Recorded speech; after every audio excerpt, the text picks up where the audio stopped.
Hi guys, it is me, Nerd. Sorry about the lighting. So today is just like in the title. It is a those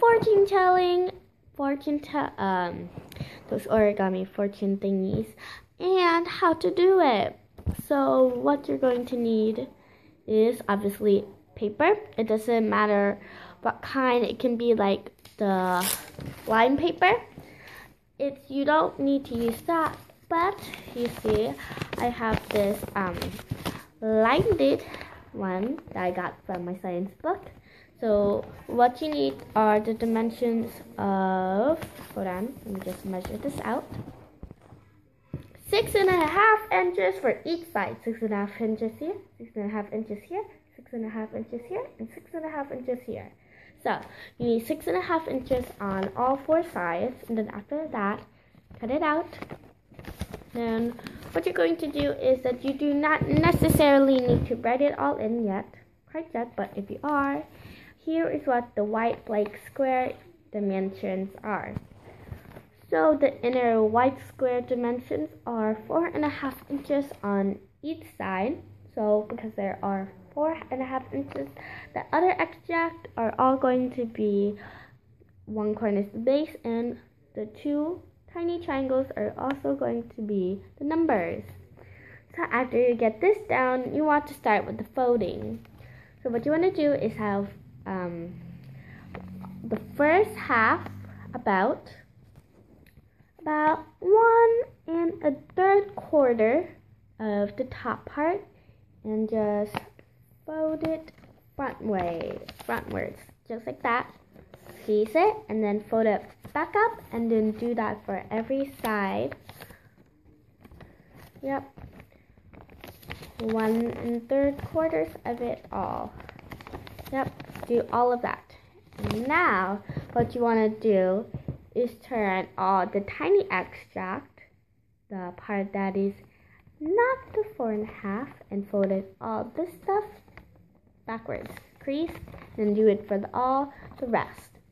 After you have that ready, what you want to start with is refolding all of these and keeping it backwards. So this would be what the front looks like, and this is the other side, besides the color if you haven't colored it in. Afterwards, flip to the backwards, and after you made those previous creasing, fold it that way, including for the other sides.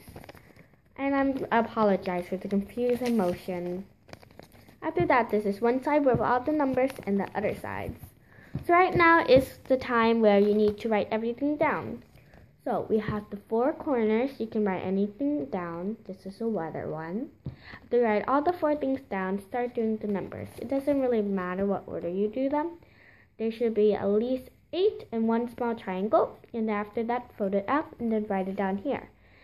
If you want, you can add a creasing, like draw on the top of the creasing line to show the separation. After you've done that, fold it any way you want. This way or that way. That way or this way. After you fold it, it should look like this, a tiny rectangle. After that, if you do not know how to work this, slip your fingers in and then push upwards. Once I get it to work, push.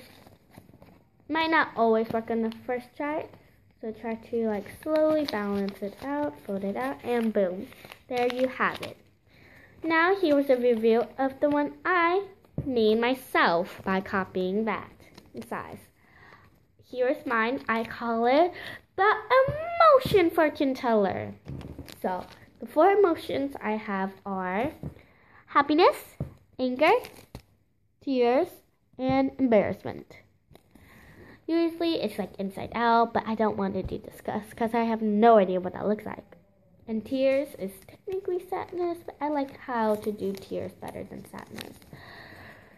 So for my four feelings, my emotion fortune teller inside of the glorious numbers are all words of wisdom.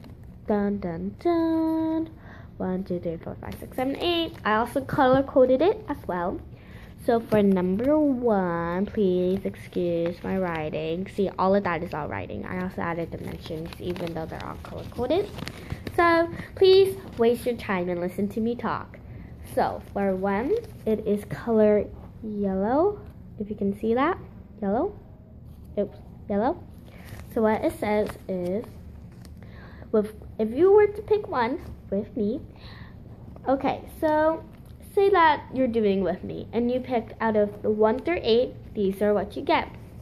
So 1 is, with great mysteries comes with great finds. Definition: if you're on a scavenger hunt or something and follow the map, if it has it, in the end, there might be a great treasure. For example, mountain hiking, going to the mountain, following the map. At the end, the great treasure is the beautiful view. Ta! And if you were to pick number 2, which is orange, it is, the path you choose could be the end of you. That means is, you need to, if you pick the wrong pathway, like for example, a bad path in your life, and you already know it, it could be the end of your life. Pretty much, yeah, it's deep. Words of wisdom. Focus. So pink is 3. This is my favorite. The tears you cry are nothing but lies. Sounds bad, right? Because say you're crying and stuff. The words of wisdom says they're nothing but lies. Why is that? Say if you're crying at a funeral. You're crying has a little bit of lies in it, because don't you sometimes hate them or that person? So sometimes it's a lie that you actually feel sorry for them. Even if it's just a little bit of hatred in them, they're still lies. So number 4 is red, and that is, you look with your heart, not just with your eyes. If you really truly want to find something, you have to look through your heart, not just your eyes, because eyes can deceive you. I did it before. Brain tricks. So 5 is blue. It is. Ooh, this is a really good one. With friends by your side, there's nothing to hide. I mean, your friends are all there. Your true friends are. So what's the point of hiding anything? They're all with you and you can stand proud and strong. So 6 is green. Think wisely on the path you choose. Really mean just as the one as 2. It just means that you should think really carefully on the path you choose. So 7, almost done guys, is purple. It says teamwork is key, and when out is, you're left with defeat. I mean, without teamwork, you can't accomplish that many things by yourself anyway. So 8 is silver. It is, to be strong does not mean to be brave. It means to be loyal. So that's all, and what that definition means, that being loyal is the most important thing as well, because loyal is better than bravery.